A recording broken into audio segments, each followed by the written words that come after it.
Alors pour ce premier TP, on va essayer de déterminer l'indice du plexiglas qui constitue ce demi-cylindre.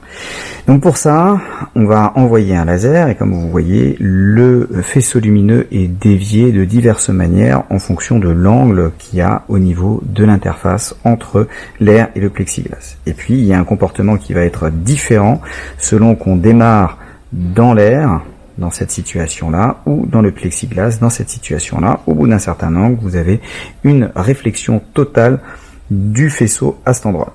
Alors, pour faire les mesures, à quoi il faut faire attention? Déjà, il faut placer le laser bien sur le 0. Donc, on se débrouille pour que ce soit le plus centré possible. Ensuite, si vous mettez votre plexiglas, normalement, qui est bien perpendiculaire ici, à la direction du laser, ça devrait sortir en restant sur le 0. Là, vous voyez que c'est pas le cas parce que vous n'avez pas tapé au milieu. Donc, il faut bien mesurer ou alors le regarder à l'œil de sorte que ici, quand on part du 0, on arrive au 0. Après, il ne reste plus qu'à changer la valeur de l'angle de départ. Donc, par exemple, si je me mets en 10 degrés, en faisant attention que ça tape bien ici, vous avez un angle d'arrivée qui est à 6,5. Si je me mets à 20 degrés, en tapant bien au centre, vous avez un angle d'arrivée qui est à 13,5. À 30 degrés, vous êtes à 19,5. À 40 degrés, on est à 25, à 50 degrés, on arrive jusqu'à 10, 20, 30 et demi, 60 degrés, 10, 20, 30, 35 et demi, 70 degrés, ici, 70 degrés, alors là ça devient un petit peu large, donc on arrive à une valeur qui va être de l'ordre de 10, 20, 30, 39 à plus ou moins 1 degré, et 80, on va se retrouver avec du 40 plus ou moins 1 degré. Donc ça c'est dans la première configuration. Si on fait la configuration dans l'autre sens, donc de nouveau je le place pour que ce soit bien perpendiculaire et que ça continue bien sur le 0 dans ce sens-là. Et maintenant, si on fait 10 degrés, alors là, il faut bien viser le milieu de sorte que ici, on soit selon la normale pour que le rayon qui rentre ne soit pas dévié. Vous voyez qu'à 10 degrés, on ressort à 14.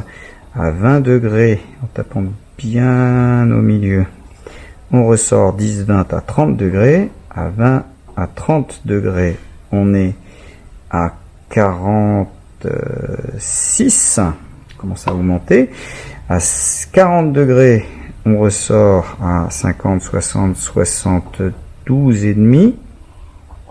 Et puis, si je dépasse les 50 degrés, enfin à 50 degrés, vous avez que c'est entièrement réfléchi et ça atteint le 50 de l'autre côté, preuve que la disposition est à peu près correcte. Et si on mesure le premier angle, vous voyez que là, elle apparaît. Donc je prends le premier angle pour lequel je n'ai absolument plus rien qui repart, ce qu'on appelle l'angle de réflexion totale. Je suis à 40, 41, 42, 43 degrés à plus ou moins 5, voire plus ou moins 1 degré avec une incertitude correspondante. Bien, donc ça va nous permettre de faire quelques calculs, quelques simulations pour obtenir des estimations des incertitudes. Alors on va procéder ici au traitement des données qu'on a pris tout à l'heure en TP, et pour ça on va utiliser le notebook que vous pouvez retrouver dans le lien en description. Alors dans ce notebook, il y a déjà un certain squelette qui a été fait, et puis on va essayer de l'utiliser et de l'adapter pour la suite des valeurs. On rentre toutes les valeurs pour les différents rayons incidents et les rayons réfractés correspondants. Alors on va aussi rentrer les valeurs qui ont été prises dans quand on mettait l'interface à l'envers, c'est-à-dire quand on faisait le rayon incident qui rentrait par le plexiglas, et ça revient en fait à mettre les valeurs de ce côté-là. Donc on a rentré ici toutes nos valeurs d'angle, on les convertit en radians en multipliant par pi, en divisant par 180 à chaque fois, et on calcule toutes les valeurs de n correspondantes, ainsi que la valeur moyenne. Alors on va peut-être afficher aussi les valeurs de n pour les différentes valeurs qui ont été trouvées. Donc si on exécute le système, on voit ici la valeur moyenne à 1,48 et les valeurs 1,53, 1,46, 1,49, etc. Donc on a un certain nombre de valeurs et pour les 1, 2, 3, 4 dernières, ça correspond aux 4 expériences. Dans l'autre sens, on se rend compte que on a toujours des fluctuations, mais globalement on a des valeurs entre 1,4 et 1,53, 1,54 qui sont relativement cohérentes avec une valeur moyenne qui est ici. Pour obtenir l'incertitude sur l'ensemble de ces mesures, on va faire des tirages.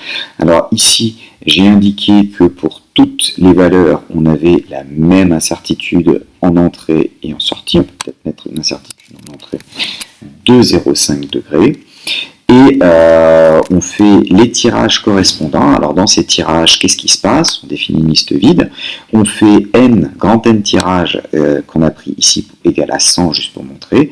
Et on choisit les valeurs de rayons incidents et de rayons réfractés parmi dans une distribution uniforme, c'est-à-dire un joli rectangle autour de la valeur qui a été prise, donc 10, 20, 30, 40, etc., avec une incertitude, avec un écart qui correspond au UI qui est donné ici.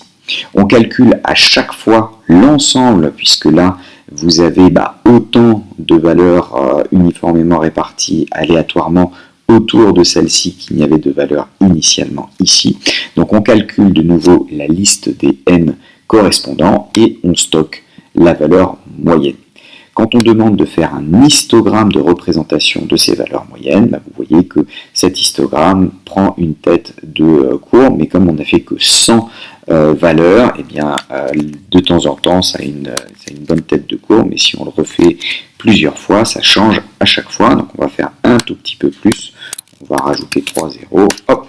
La simulation prend un chouïa plus de temps, mais une fois qu'elle est faite, vous allez avoir une distribution, une courbe en cloche qui va être beaucoup plus jolie et pour laquelle on demande de calculer l'incertitude type sous la forme du calcul de l'écart type et on affiche la valeur de n en tant que valeur moyenne de cette liste-là et l'incertitude type correspondante. Vous voyez que la valeur moyenne qu'on a trouvée est autour et très proche de la valeur moyenne qui était ici et vous voyez qu'on a une incertitude type qui va être de l'ordre de 0,01 en arrondissant un tout petit peu.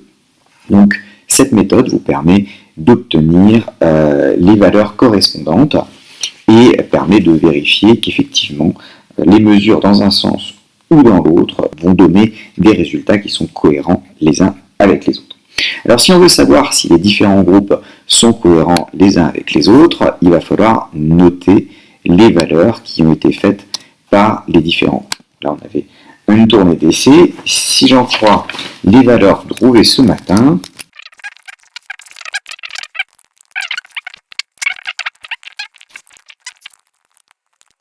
voilà. Et donc, on va faire une petite fonction pour vérifier si deux mesures sont compatibles en utilisant cette notion de z-score qui doit être inférieur à 2. Donc, on calcule le z-score pour deux mesures dont les valeurs sont données en argument, les valeurs de n et les valeurs des deux incertitudes, et on renvoie le résultat de la vérification. Est-ce que le z-score est inférieur ou égal à 2 ? On regarde sur l'ensemble des groupes, on passe en revue tous les groupes, donc tous les numéros de groupe de 0 à jusqu'à nb-1, puis toutes les valeurs depuis le numéro de groupe i, le suivant, donc plus 1, jusqu'au nombre total.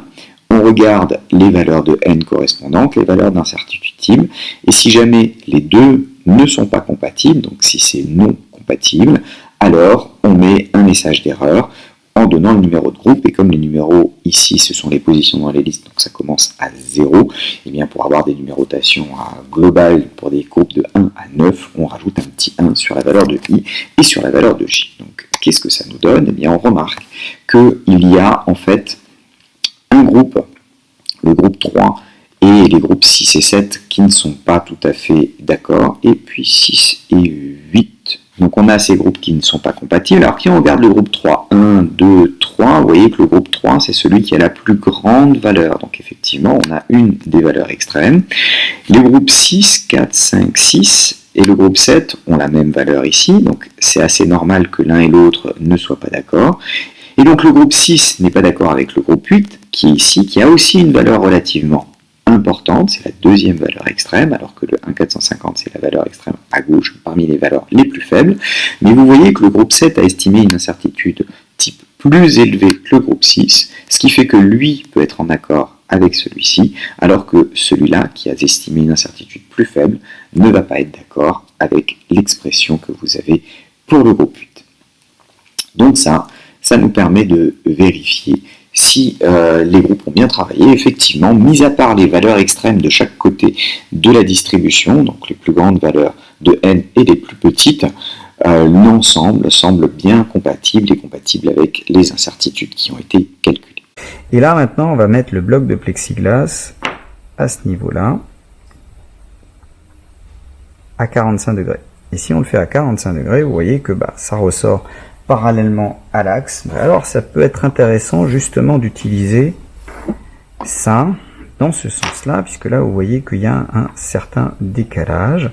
Et donc si je me mets à 45 degrés, que je me déplace un tout petit peu pour le lire plus facilement, donc là je suis à 45 degrés, vous voyez que ça ressort avec un décalage vertical de 8 mm avec une incertitude correspondante à peu près de 1 mm. Je me replace bien sur le 0. On a un décalage correspondant à 8 mm. En s'imposant un angle légèrement différent, donc par exemple si je me mets avec un décalage de 20 degrés comme ça, que je ne touche plus, hop, on est à 3,5 avec un décalage du 60 degrés dans l'autre sens.